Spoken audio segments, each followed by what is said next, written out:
Ya, masalah administrasi itu ya. Yang pernah mungkin saya dengar itu ada pungli, ada kasus pemotongan bansos.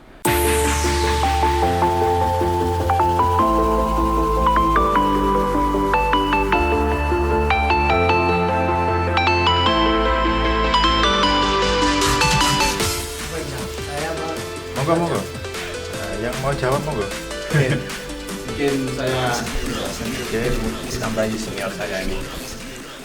Kalau di Surabaya Mas ya, menurut pengalaman saya ya, itu kalau PKH mungkin flashback sebentar, masyarakat itu sebagian besar itu belum tahu antara bansos, semua bansos itu dianggap PKH. Nah itu rancunya kan itu Mas. Oke. Yang kemarin menurut pengalaman saya, kalau PKH di Surabaya itu insya Allah tidak ada pungli Mas. Oke. Soalnya kenapa? Dana atau bansos itu langsung masuk ke rekening masing-masing KPM. Dan ATM KPM itu KPM sendiri yang memegang. Jadi tidak ada pungli sama sekali oleh pendamping maupun oleh oknum lainnya. Oke. Yang beredar kemarin itu mungkin bansos selain BST mungkin. Itu kami tidak berhak untuk berbicara itu Mas ya, karena bukan tugas kami, bukan wewenang kami juga. Tapi di masyarakat yang berkembang itu bahwa BST, bansos lain, BSP, bantuan sosial pangan itu diartikan PKH. Nah, padahal bukan semua bansos itu PKH. Tapi PKH adalah bansos gitu Mas. Oke. Mungkin ditambahi oleh senior saya ini ya.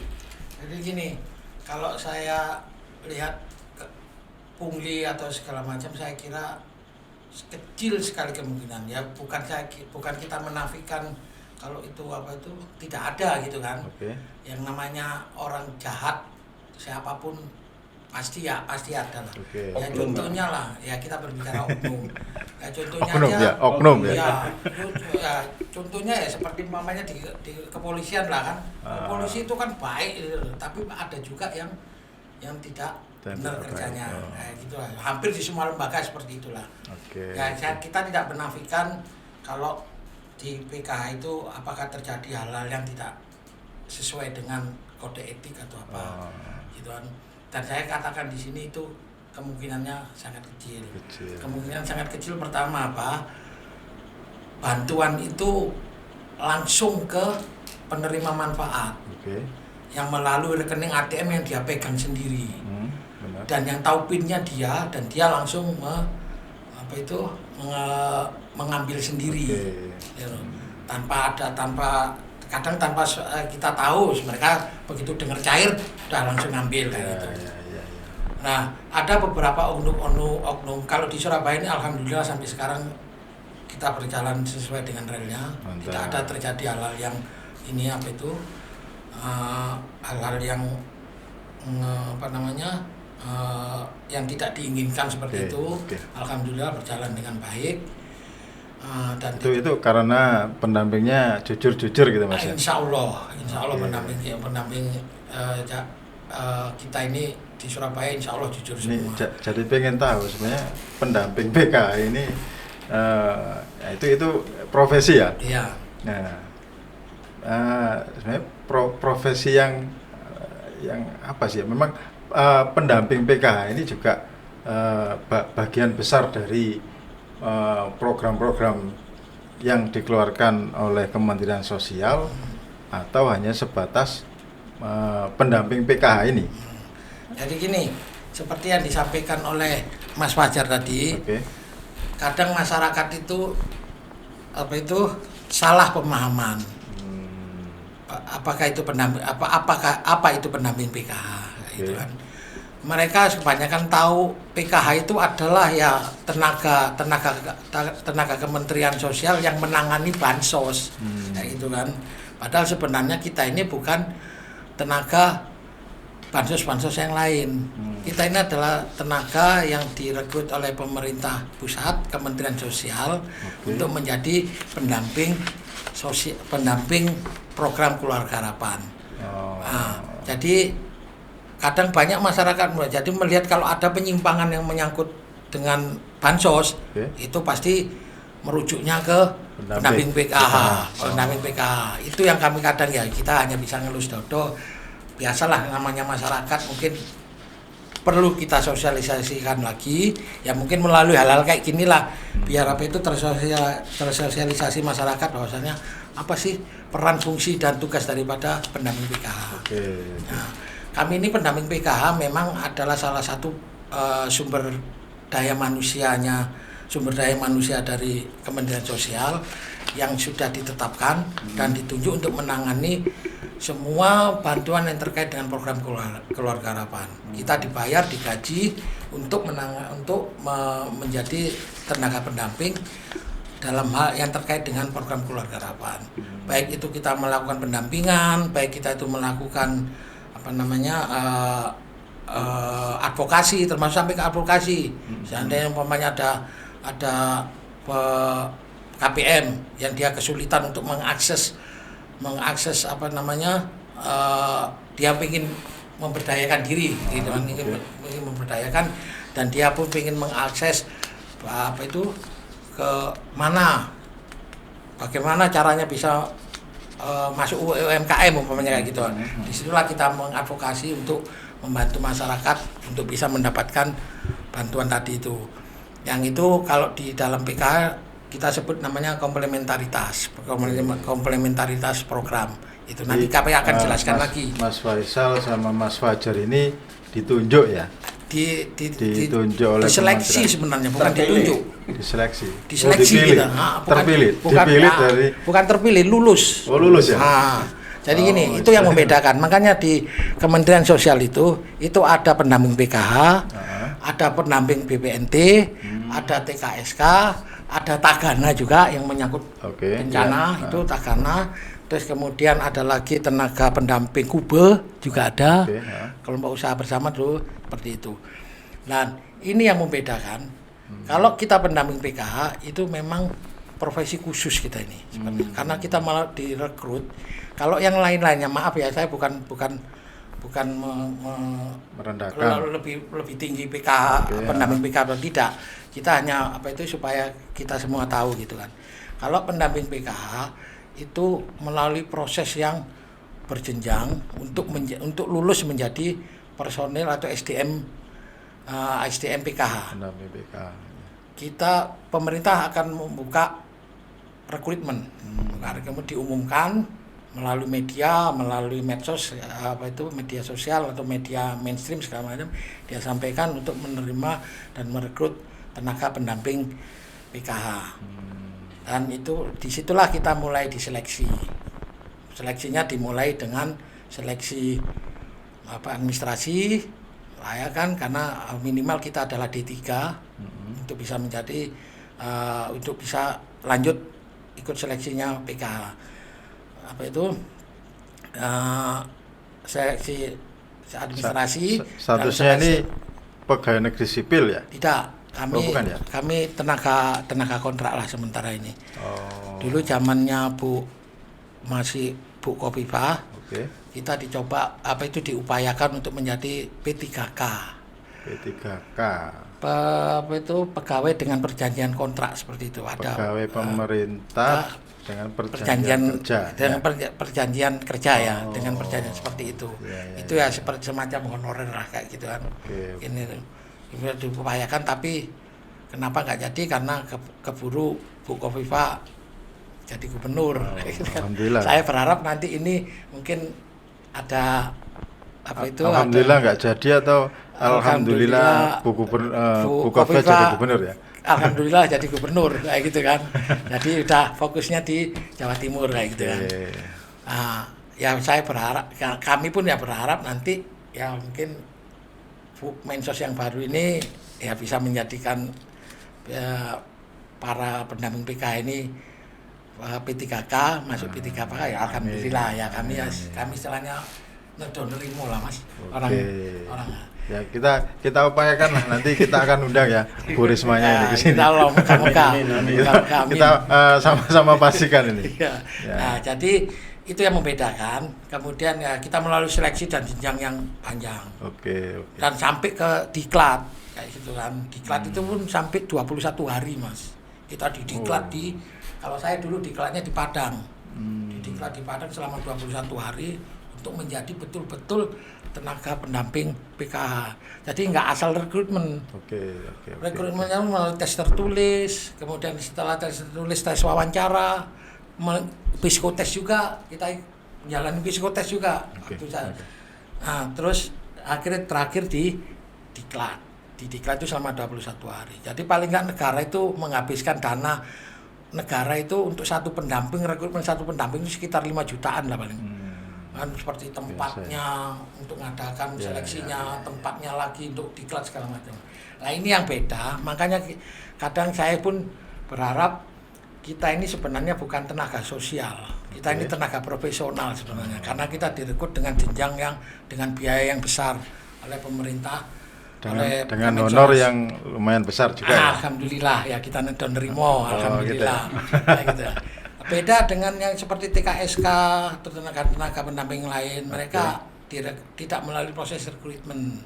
Mereka hanya, kalau pengalaman saya di daerah itu dari pihak kecamatan mencari masyarakat atau kelurahan mencari masyarakat untuk bisa menjadi tenaga relawan atau tenaga sukarela atau tenaga sosial untuk menangani masalah-masalah kayak prosesnya. Makanya kita itu yang membedakan antara kita dengan PKH dengan apa ini, baik dari SDM maupun programnya itu sendiri.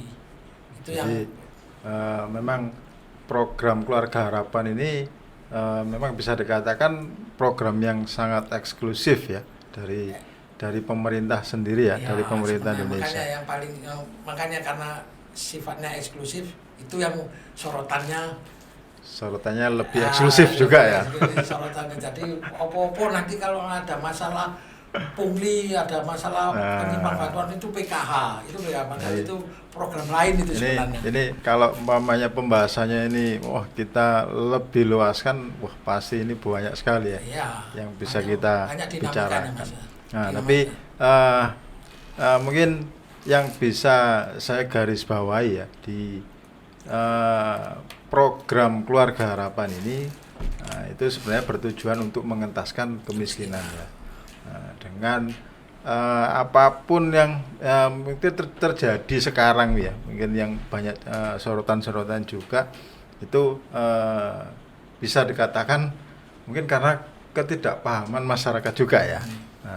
Mungkin satu mungkin kata penutup dari Mas Faisal atau Mas Fajar ini tentang apa sih yang seharusnya bisa ya paling tidak membuat masyarakat ini juga paham lah, PKH itu ternyata ini gitu lah.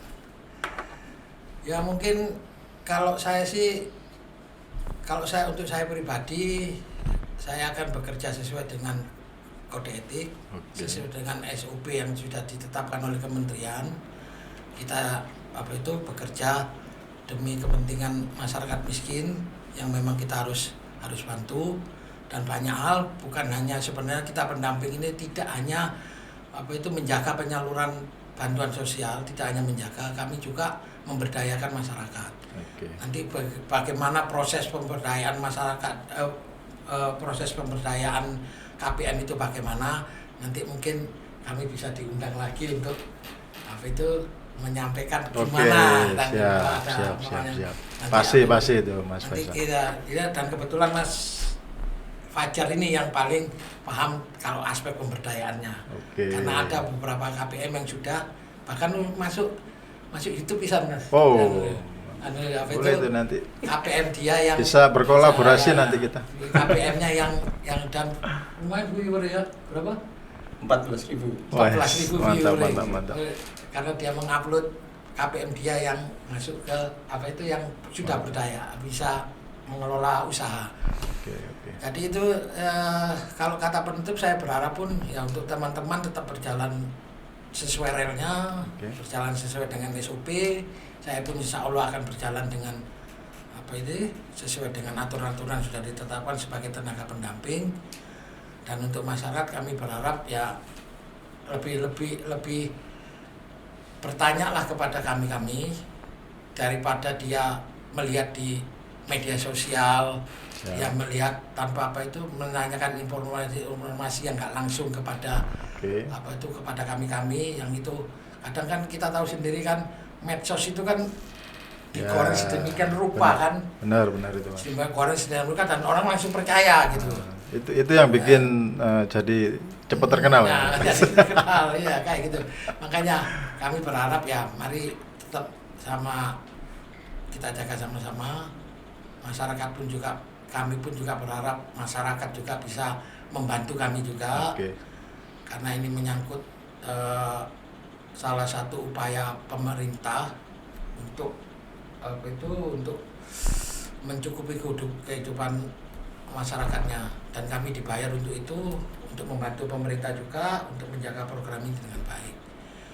Saya kira itu sih yang nggak terlalu banyak. Saya sih juga berharap nggak enak pula karena juga kami ya moga-moga nanti dalam kesempatan selanjutnya kita bisa berbicara lebih detail lagi. Siap. Lebih karena mungkin durasi waktu yang kita itu agak ya sebenarnya sih panjang juga sih ya, bisa saja banyak seharian mungkin bisa kita tapi nanti yang nonton ini Cina Channel ya nanti dibuatkan kesempatan lain yang ini yang paling seru sekarang yang soal pemberdayaannya itu yang kami akan siap. Saya kira itu yang bisa Mas saya Fajar sampaikan. mungkin mana Ben? Mungkin saya menambahkan sedikit aja. Selain kami menjalankan tugas sesuai SOP atau sesuai aturan, pendamping PKH juga mempunyai tanggung jawab moral juga, Mas. Bahwa bagaimana KPM ini tidak hanya mengandalkan dana PKH saja. Bagaimana caranya pendamping ini menjadikan KPM itu mempunyai tanggung jawab moral juga untuk bisa mandiri. Dan kami sekarang ini pihak Kemensos dan utamanya khususnya pihak Pemkot Surabaya ini juga lagi sedang menggalakkan program pemberdayaan UMKM atau pemberdayaan masyarakat. Nah, ini bisa dikolaborasi dengan kami pendamping PKH. Mungkin kami juga tahap awal ini juga memetakan bagaimana masalah dan potensi masing-masing KPM di masing-masing wilayah. Misalnya di wilayah utara, di wilayah Kenjeran itu masalahnya dan potensinya beda dengan KPM yang berada di Rungkut atau sekitarnya gitu. Untuk lebih detailnya mungkin bisa kami mungkin bisa diundang lagi ya di sini untuk khusus membahas tentang pemberdayaan bagaimana KPM ini bisa mandiri. Siap. Mungkin bisa pasti akan kita undang lagi. Ya, lebih banyak lagi lah. Siap. Pemirsa dan sahabat Jatim News dimanapun berada, jadi tetap semangat ya, semangat pagi, siang dan sore, dan itu yang bisa kita sampaikan ya untuk kesempatan hari ini, dan nantikan kami di episode berikutnya.